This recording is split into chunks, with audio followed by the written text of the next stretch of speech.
നടുവേദനയുള്ള പലരും ചെയ്യുന്ന ഒരു വലിയ തെറ്റ് എന്താണെന്ന് അറിയാമോ? ബാക്ക് പെയിൻ വന്നാൽ ഉടനെ അത് ഡിസ്ക് ബൾജ് ആണെന്ന് അസ്യൂം ചെയ്തിരിക്കും. എന്നാൽ ക്രോണിക് ബാക്ക് പെയിൻ ആയിട്ട് വരുന്ന മിക്ക പേഷ്യൻസിനും നമ്മൾ അത് എക്സാമിൻ ചെയ്ത് നോക്കുമ്പോൾ അവരുടെ കണ്ടീഷൻ അത് SI ജോയിന്റ് ഡിസ്ഫങ്ഷൻ മൂലമാണ് അവരുടെ ബാക്ക് പെയിൻ എന്ന് മനസ്സിലാക്കാറുണ്ട്. SI ജോയിന്റ് പെയിൻ കുറയ്ക്കാൻ സഹായിക്കുന്ന ഒരു നല്ല എക്സസൈസ് വീഡിയോ ഞാൻ കഴിഞ്ഞ ദിവസം കാണാനിടയായി. അത് നിങ്ങളുമായിട്ട് ഷെയർ ചെയ്യണം എന്ന് തോന്നി. അതിനെക്കുറിച്ച് എക്സ്പ്ലെയിൻ ചെയ്യാനും വേണ്ടിയിട്ടാണ് ഈ വീഡിയോ. ഈ വീഡിയോയിൽ അവർ ഡെമോൺസ്ട്രേറ്റ് ചെയ്തിരിക്കുന്ന ലെഫ്റ്റ് സൈഡിലുള്ള പെയിൻ വരുമ്പോൾ എന്ത് ചെയ്യണം എന്നാണ്. അപ്പോൾ ലെഫ്റ്റ് സൈഡിലുള്ള SI ജോയിന്റ് പെയിനിന് ഇടത്തെ കാല് നേരെ പിന്നിലേക്ക് വലിക്കണം, വലത്തെ കാലിന്റെ പാദങ്ങൾ മാക്സിമം ഉള്ളിലേക്ക് തിരിച്ചു വെക്കണം. അതുപോലെ തന്നെ നമ്മുടെ ഇടത്തെ കാലിന്റെ പാദങ്ങളും മാക്സിമം അകത്തോട്ട് ചെരിച്ചു വെക്കണം.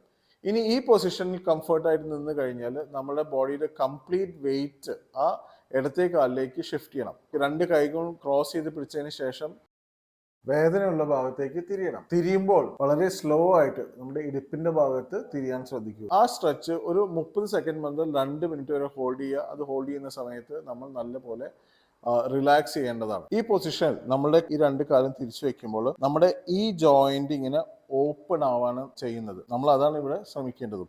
അതിനുശേഷം നമ്മൾ ഇവിടെ ഇങ്ങനെ ഈ സൈഡിലേക്ക് നമ്മൾ നല്ലപോലെ ട്വിസ്റ്റ് ചെയ്യുമ്പോൾ ഈ ബോണും തമ്മിലുള്ള മൂവ്മെന്റ് ഓപ്പൺ ആവുകയും അതുപോലെ തന്നെ ആ ഭാഗത്ത് വരുന്ന സ്റ്റിഫ്നെസ് പെട്ടെന്ന് റിലീസായി ഈ ഭാഗത്ത് ഉള്ള എല്ലാ മസിൽസിനും നല്ലൊരു സ്ട്രെച്ച് കിട്ടും. അതുപോലെ തന്നെ നിങ്ങളുടെ വേദനയ്ക്ക് നല്ലൊരു റിലാക്സേഷൻ ലഭിക്കും. ഒരു കാര്യം മനസ്സിലാക്കുക, എല്ലാ ബാക്ക് പെയിനും ഡിസ്ക് ബൾജ് കൊണ്ടല്ല. ബാക്ക് പെയിൻ ഡിസ്ക് ബൾജ് മൂലമാണോ അതോ മസിൽസ് പെയിൻ കൊണ്ടാണോ അതോ SI ജോയിന്റ് സംബന്ധമായിട്ടുള്ളതാണെന്ന് തിരിച്ചറിയാനുള്ള കൃത്യമായ ഫിസിക്കൽ എക്സാമിനേഷന് ശേഷം മാത്രമാണ് MRI എക്സ്റേ ചെയ്തിട്ട് കാര്യമുള്ളൂ. ശരിയായ ഡയഗ്നോസിസ് കിട്ടിയാൽ ട്രീറ്റ്മെന്റും എക്സസൈസും കൂടുതൽ എഫക്റ്റീവ് ആവും. നിങ്ങളുടെ ബാക്ക് പെയിൻ ഏതെങ്കിലും സൈഡിലുള്ള വേദനയാണോ, ഒരുപാട് നാളായിട്ട് വേദന ഒരു പരിഹാരം കിട്ടാതെ നടുവേദന അനുഭവിക്കുന്നവരാണോ എങ്കിൽ താഴെ കമന്റ് ചെയ്യൂ. ഈ വീഡിയോ ബാക്ക് പെയിൻ ഉള്ള എല്ലാവർക്കും ഷെയർ ചെയ്യൂ. അതുപോലെ ഇത്തരം സ്പൈൻ ആൻഡ് ജോയിന്റ് സംബന്ധമായിട്ടുള്ള അറിവുകൾക്കും പ്രത്യേകിച്ച് ബാക്ക് പെയിൻ റിലേറ്റഡ് ആയിട്ടുള്ള അറിവുകൾക്ക് ഈ അക്കൗണ്ട് എന്തായാലും ഒന്ന് ഫോളോ ചെയ്തോളൂ.